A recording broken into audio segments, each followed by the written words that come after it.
The Assembly will now listen to a statement by His Excellency Casiim-Jomart Tokayev, President of the Republic of Kazakhstan. I request protocol to escort His Excellency. On behalf of the General Assembly, I have the honor to welcome His Excellency Casiim-Jomart Tokayev, President of the Republic of Kazakhstan, and I invite him to address this Assembly, the General Assembly. Mr. President, Mr. Secretary General, ladies and gentlemen, today humanity faces enormous shifts unseen in a century and has entered yet another period of geopolitical confrontation. The essence of the threat comes from the simultaneous erosion of fundamental principles of international law embodied in the Charter of the United Nations. The displacement of these pillars puts an increasingly heavy burden on the existing structure of international relations and creates confrontations. The pattern of non-compliance, suspension, and withdrawal from key international legal instruments is extremely concerning, as it could lead to the point of no return. This situation disrupts the trading system, weakens the supply chains that drive economic life, damages food security, and accelerates inflation. Current negative trends further exacerbate human suffering. 108 million people are forcibly displaced. More than 1 billion live in poverty, and 2 billion do not have access to essential medicines. The ultimate result is humanity's loss of confidence in the future stable development of the world. The younger generations no longer believe that the world they inherit will be a better one. Therefore, Kazakhstan finds it necessary to restate its unwavering commitment to the principles of the United Nations Charter. The leaders gathered here are responsible for the fate and future of humankind.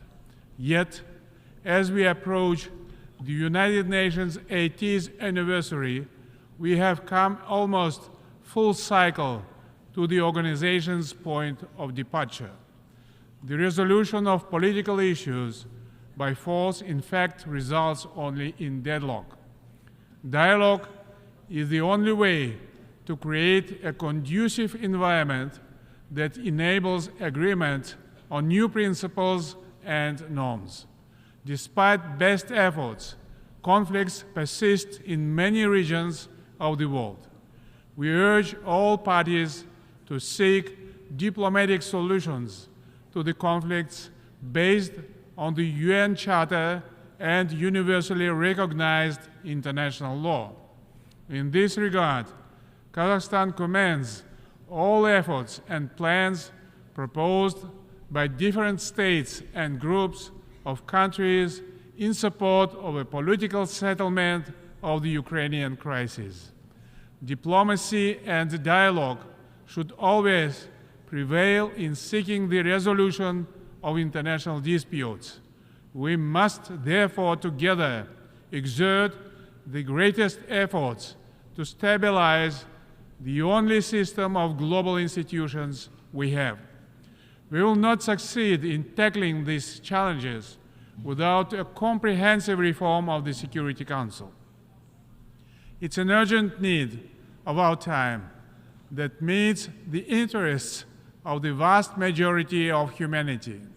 I am strongly convinced that the voices of middle powers and all developing countries in the Council need to be amplified and clearly heard. Since the Security Council appears unable to move beyond deadlock, it should become more representative so that other countries, including Kazakhstan, can play a greater role in the maintenance of peace and security. In our region, the growing engagement of member states has been a positive force in the transformation of the Conference on Interaction and Confidence-Building Measures in Asia into a full-fledged international organization that can contribute to continental mediation and peacemaking. Similarly, as the current chair of the Shanghai Cooperation Organization, Kazakhstan put forward the initiative of World Unity for a Just Peace and Harmony. This initiative, which we invite you to join, comprises a new security paradigm, a fair economic environment, and a clean planet. Open dialogue between the Global South and the Global North is its central pillar. Of all the challenges we face, perhaps the most destructive is the threat of use of nuclear weapons. 30 years ago, Kazakhstan voluntarily renounced the fourth largest inherited nuclear arsenal.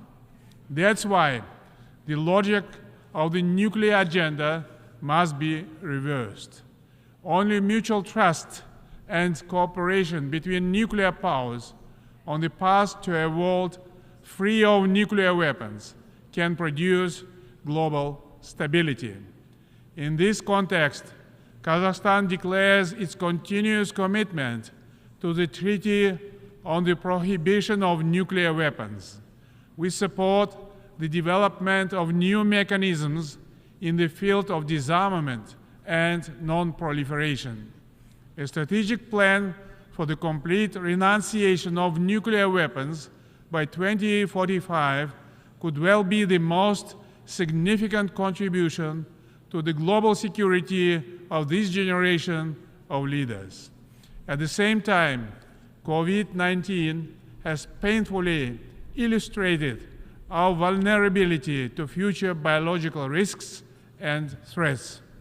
Kazakhstan appeals to the Secretary General and the President of this Assembly to launch the process of establishing an international agency for biological safety. We welcome the Secretary General's new agenda for peace. This strategic document must confront a trust vacuum and growing hostility in the world. In the upcoming Summit of the Future next year, Kazakhstan will play a constructive and supportive role to adopt a pact for the future. But the search for peace is not just about the banning of weapons or the signing of declarations. Interreligious and interfaith dialogue plays a key role in fostering a culture of peace. We are therefore concerned about recent acts of profound disrespect towards holy books. Such barbaric acts against Islam or any other religions cannot be accepted as expressions of freedom, free speech, and democracy. All holy books, including Quran, deserve legal protection against vandalism. Finally, a culture of peace can only be based on the principles of unity in diversity and mutual respect. I am proud, therefore, of the outstanding role of the Astana-based Congress of the leaders of world religions. In brief, Kazakhstan is a peace-loving nation that pursues its own national interest while continuously searching for peaceful solutions of pending international issues. Independence, territorial integrity, and sovereignty are core principles that will guide my people now and in the future. We will continue cooperation with our major allies on all strategic issues. Ladies and gentlemen, we need new assessments that will enable us to tackle pressing global economic problems while ensuring the right to development. To do this, we require an open, transparent, and inclusive multilateral trading system based on WTO principles and rules. We also need to think about a better global food security system. Nearly 10% of the world's population faced hunger last year. We must boost voluntary information exchange on food security, including volumes of production, and the export or import of food products. In concert, we must enable the transparent tracking of funding from the international community in response to food crisis. Kazakhstan is ready to act as a regional food supply hub. We have all the required resources, infrastructure, and logistics in place for these purposes. Kazakhstan is already a reliable link for nearly 80% of overland transit traffic between Asia and Europe. The Trans-Caspian International Transport Route, the so-called Middle Corridor, can significantly strengthen East-West engagement.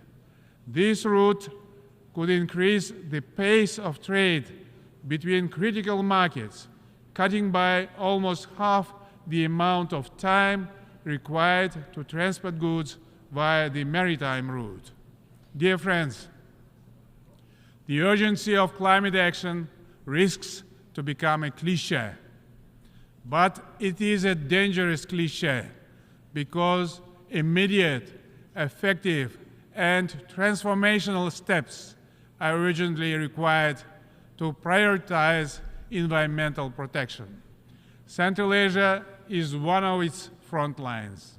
Even if we successfully limit global temperature rise to 1.5 degrees by 2030, which looks increasingly unlikely, we will experience between 2 and 2.5 degrees of temperature rise in Central Asia. Despite the long road of the Paris Climate Agreement, we must all remain committed to a carbon-free future. The climate agenda should not be used to introduce measures restricting trade and investment cooperation. Instead, we must focus on positive change, such as climate-positive actions identified by the United Nations, including investing in green jobs, ending fossil fuel subsidies, and ensuring that all climate actions are fair, inclusive, and involve women at all levels. Yet, without proper funding, ambitious plans to combat climate change will remain unmet. In this regard, we propose to launch Just Energy Transition Partnership in Kazakhstan, a gradual, sustainable, and socially responsible transition away from coal would be a big bonus for global climate change goals. Kazakhstan's initiative to open the project office for Central Asia on climate change and green energy in Almaty can lead on these issues. We look forward to hosting a regional climate summit in Kazakhstan in 2026 under the United Nations auspices. In our region, we have seen that water scarcity has created serious economic and other challenges in transboundary river basins. This will be replaced across the world. By 2040, global demand for water may outstrip supply by as much as 40%. We must therefore combine political will and economic resources to address this critical global issue simultaneous with climate action. Next year, we will assume chairmanship of the International Fund for Saving the Aral Sea. We will continue efforts to to prevent further degradation of the environment and its impact on livelihoods around what was once the fourth largest lake on the planet. Today, it is the world's largest lake, the Caspian Sea, that also faces ecological challenges, including shallowing, water diversion, and the pollution of flora and fauna. Saving the Caspian Sea must be a matter of common priority that requires long-term international cooperation. Ladies and gentlemen, Kazakhstan is committed to further enhancing multifaceted cooperation with the countries of Central Asia. Our region can play a more active role as a cohesive and independent part of the international community while contributing to global development processes. Fortunately, economic activity is growing. Over the last 5 years, intra-regional trade doubled to $10 billion US. Our regional agenda includes Afghanistan, which must become a stable, prosperous state and a reliable trade partner. In this context, it's timely to establish a UN regional center for SDGs for Central Asia and Afghanistan in Almaty. I call on all member states to support our initiative. Excellencies, let me also present a brief update on our domestic reform efforts. Despite global, regional, and geopolitical challenges, our society and government are building a just and fair Kazakhstan. In a very short period of time, we have reformed our institutions, amended our constitution, curtailed the powers of the presidency, reset political and economic systems, and battled corruption. Much was done in only 2 years. The mindset of our people, particularly of the younger generation, has already changed substantially in that time. The presidential mandate has been limited to 1 7-year term. This proposal was supported by the people of Kazakhstan in the public referendum and will remain unchanged in the future. We will firmly adhere to the formula of a strong president, an influential parliament, and an accountable government. These reforms are based on the principles of justice, equality, fairness, and freedom.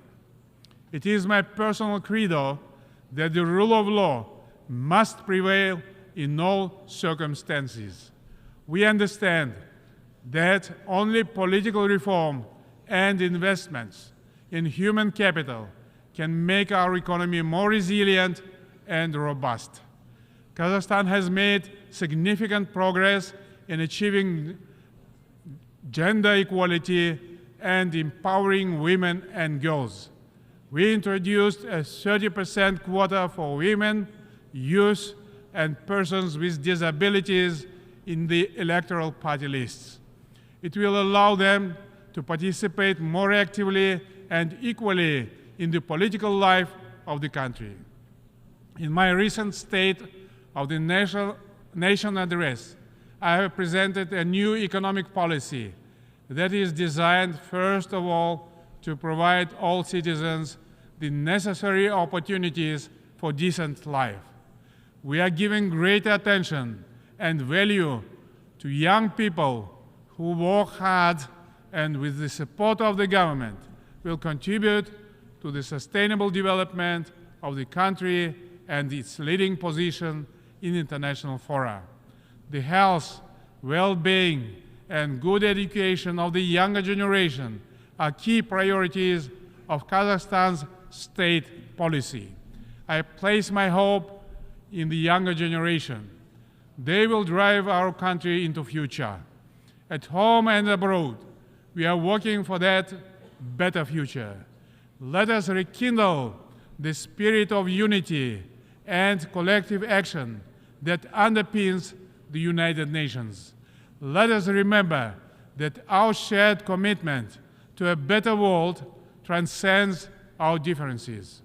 Kazakhstan stands ready to collaborate with all member states in the pursuit of a brighter, more just, and sustainable world. Thank you for your attention. A nombre de la Asamblea, On behalf of the General Assembly, I would like to thank the President of the Republic of Kazakhstan for the statement just made, and I request protocol to escort His Excellency.